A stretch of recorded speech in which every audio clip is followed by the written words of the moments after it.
Episode of the GoldCast is sponsored by the shock and weird mental, I don't know what the word you want to call it, mental exercise of trying to wrap our heads around the fact that Richard Sherman, the greatest mouthpiece for our biggest rival, is now going to be wearing a San Francisco 49er uniform. I don't know. This would be like Clayton Kershaw going to the Giants or Madison Bumgarner going to the Dodgers. You know, this is so weird. Anyways, we're going to talk about it. But before we do, Raymond, why don't you let them know, where can they find us? You can like us at facebook.com/thegoldcast. You can also follow us on Instagram at the Goldcast. You can also follow us on Twitter at the Goldcast _. And you can also subscribe to us via iTunes, YouTube, and Stitcher, all under the same moniker of the Goldcast. Follow, subscribe, leave comments. We love to respond and talk to you. We love to hear from the community, and leave a review too. If you'd like to see improvements or you have some constructive criticism, don't be afraid to voice your opinion. Yeah. Oh, this is great. We got a comment. We got one of the craziest troll comments ever. And a guy said that San Francisco is the perfect place for the 69ers, which I had never heard anybody ever call us. I've heard the 40-winers a million times. I'd never heard the 69ers. And then he said, horrible podcast. I know. He said, horrible podcast. I had to leave early so I could go find a rope to hang myself with. That was actually the funniest troll I've ever. Isn't that great? I was like, I can't even be mad at you. This is so funny. This is so funny. I don't remember what his name was, but then our boy John Niner came in right after and was like, hey, it was a good show. So thank you, John Niner, for coming through. He came right in and was like, yo, that was a good show. So we appreciate that. But anyways, we're going to talk about the crazy acquisitions and the seemingly Cold War chess match that is now happening between the San Francisco 49ers and the Los Angeles Rams. GoldCast intro first, though. Let's get busy. San Francisco, are you ready? This is the GoldCast.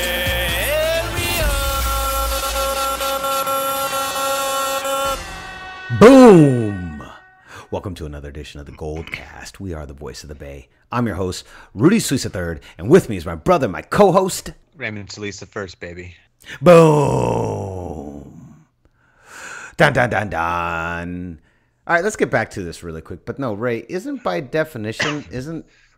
69 a good thing? If you're using 69 in your relationship, you have a healthy relationship. I think that's bottom line. So, to say the least. Not exactly sure where the dig is. Yeah, me neither. The San Francisco 69ers, that football team that's really good at sexual positions, those jerks. Oh, that poor guy. His brain doesn't work. Well, let's just say, regardless, works, but if you just in a strange, weird way, where I guess sexual positions are a punishment and an insult. But let's just say this. I really hope you didn't hang yourself and come back and listen to this episode and then give us your thoughts give us your defense of the 69ers and how that's an insult. I'm really interested in this. I'm so interested that if you give me a good answer, I'll even bring you on the show. Just kidding. We have no intention of ever bringing you on the show. All right, here we go. Raymond, so let's go through this. Rams start off with Marcus Peters. Then they get Aqib Talib from the Broncos. Which means they have no intention of paying Jermaine Johnson despite franchise tagging him 2 years in a row. Nope, not at all. And then the Niners answer back, and we get Richard Sherman. Richard Sherman, this is the man who bashed Michael Crabtree, who, basically set off and it already had been boiling. The entire year leading up to it was a chess match, but then it just, I think that those comments after the NFC Championship erupted the San Francisco-Seattle rivalry, and it went from nasty to downright bloody. And Richard Sherman, I feel like, has always been the mouthpiece of Seattle. He's always been the focal point of my Seahawks hate. So this is just a really, really weird place to be.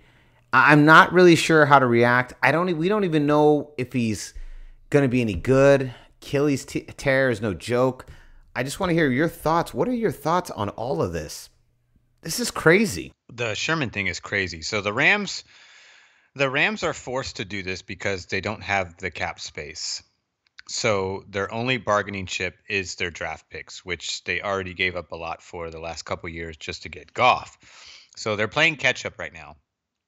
And this is the only leverage that they've got to acquire marquee players, which clearly, worked in the case of Kansas City and the Denver Broncos because it got both players. In fact, Aqib Talib was originally thought to get traded to the 49ers, but he blocked the trade saying that he just wasn't going to show up. He wasn't going to report in. So not sure why LA is more enticing than San Francisco in terms of, football franchises. But whatever the case may be, he chose LA over San Francisco. So to me, it tells me a couple things. A, Tremaine Johnson is all but gone. He could very well come to San Francisco. And that, the Rams are looking, are taking some serious notes. They may not come out and say it, and they won't ever will. But I think this is also a subliminal, maneuver that is not only you trying to acquire the top tier talent in the NFL to balance yourself out because you couldn't stop anybody in the first round of the playoffs, but you also have a new rival rising in San Francisco, being led by Jimmy Garoppolo, who, is a pretty good passer in his own right. So in order to maintain some keep him honest over there, they got two of the best corners in the game. So one's a little bit older, one's younger in his prime. So it's good for them. But the response of getting Sherman, I mean, it's good and it's bad. It's good because he's obviously also a prolific cornerback in his own right, but he's also coming off of the most significant injury of his career. He's clearly going to lose a step from this, most likely. Most players that come off of this injury always lose a step to a degree. So, I'm not expecting him to get back into top tier form. He's also in his 30s. He's clearly in the twilight portion of his career. So, but at the same time, he's been, arguably statistically one of the best, at his position since entering the league in 2011. So we certainly have, in other words, he's is nothing to, you shouldn't disregard that just because he's injured and he's older. The fact of what he's done up to this point, still speaks for itself. So that's going to help our rookies and our younger players, which is really, really great in terms of what his production's going to be. Who knows? He's obviously going to start. So I'd be curious to see how he gets used, and how well the younger guys kind of, take his tutelage to heart, if they take it sincerely, or, if they're able to, grow faster, because he's so good and he knows the game so well. He's a smart guy too, despite what his, what his arrogant press conferences would tell you, outside of that, he's actually a pretty smart dude.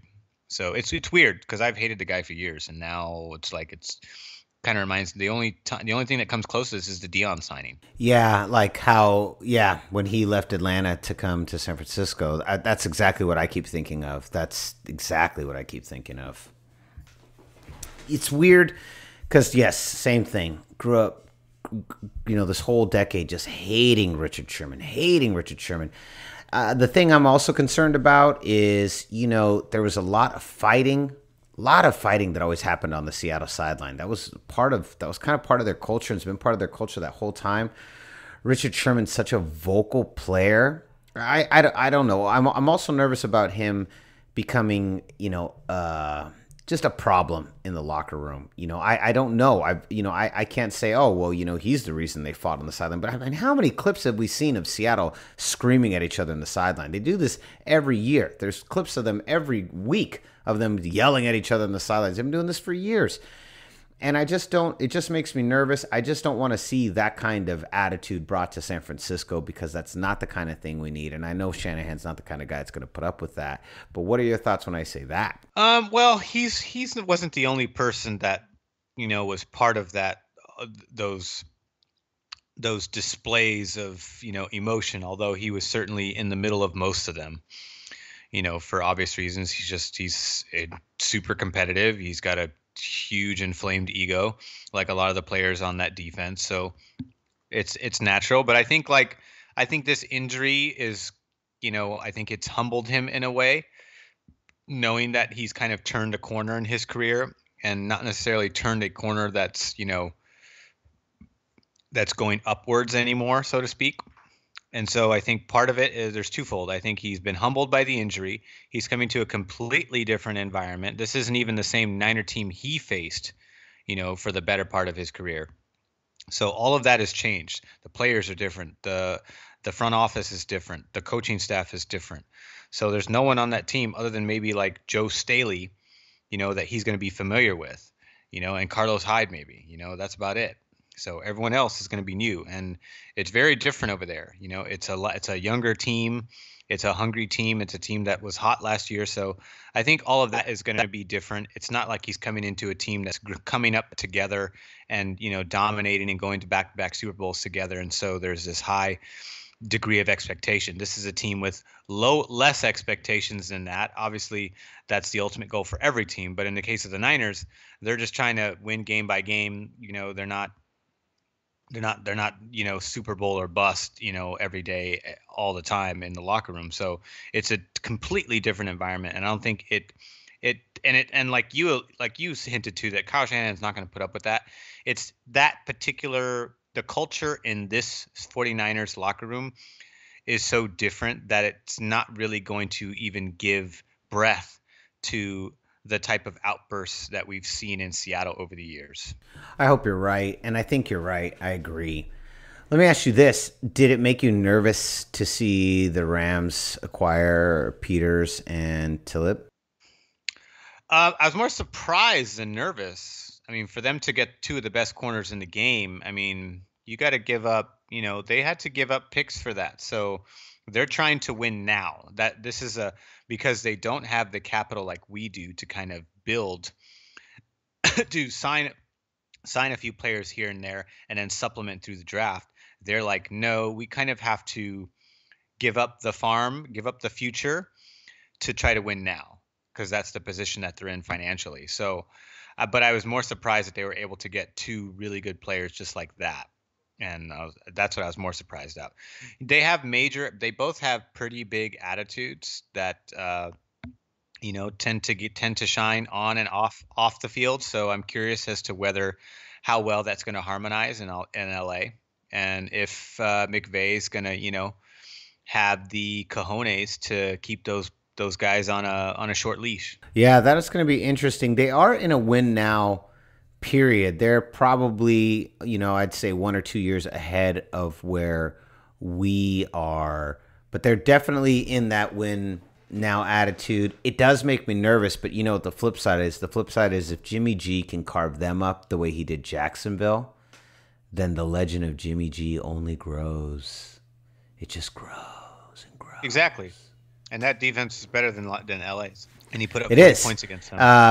And not only did they give up draft picks, but they gave up players. They gave up Robert Quinn, Ogletree.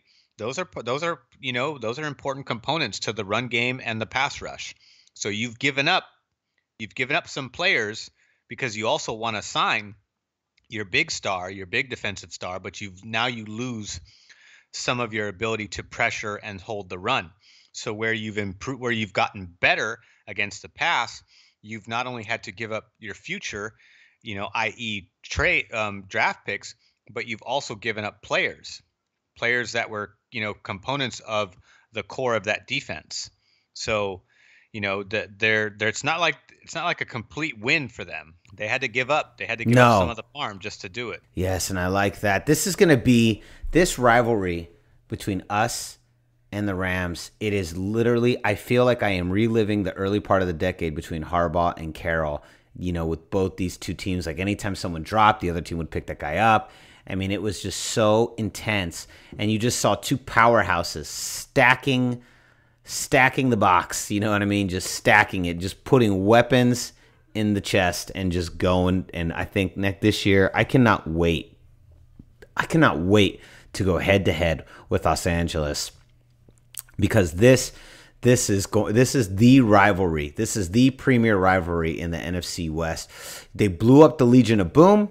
They're not in a full rebuild, but they're in a reboot. The Arizona Cardinals, we've talked about this a couple different times. I mean, outside of that one year where they made the NFC Championship, that team is never, they've been scrappy, but not really that big of a threat. They had one good year, and it hasn't really, there hasn't really been a whole lot after that. So I don't really care for them. I'm not really afraid of them. So this is all really interesting. What's happening right now, the power shift has clearly come back to California. The power shift is clearly squarely once again, the 49ers at the center of a rivalry with another team. And this time it's the LA Rams. And we'll see, man. I'm just looking forward to these games. I want football to come back tomorrow because I'm just dying. I'm dying to see a year of training camp with Kyle Shanahan and Jimmy G. I'm dying to see how he does against this new ramped up defense. Gosh, could you imagine if Jimmy G carves up this defense, Ray? Oh, man. Oh, I'm going to have a field day. What do you think?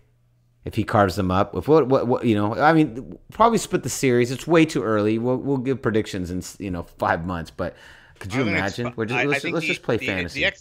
The X factor is a combination of not only Jimmy G's ability to read the field well and make quick decisions, but also Kyle Shanahan's ability to game plan, through Jimmy's facilitation. So that combination, I feel, and Shanahan, now they're going to have a complete offseason to do this, where before they just had a month. Like, here's the playbook that I've already written, which didn't, really consider you because you weren't here.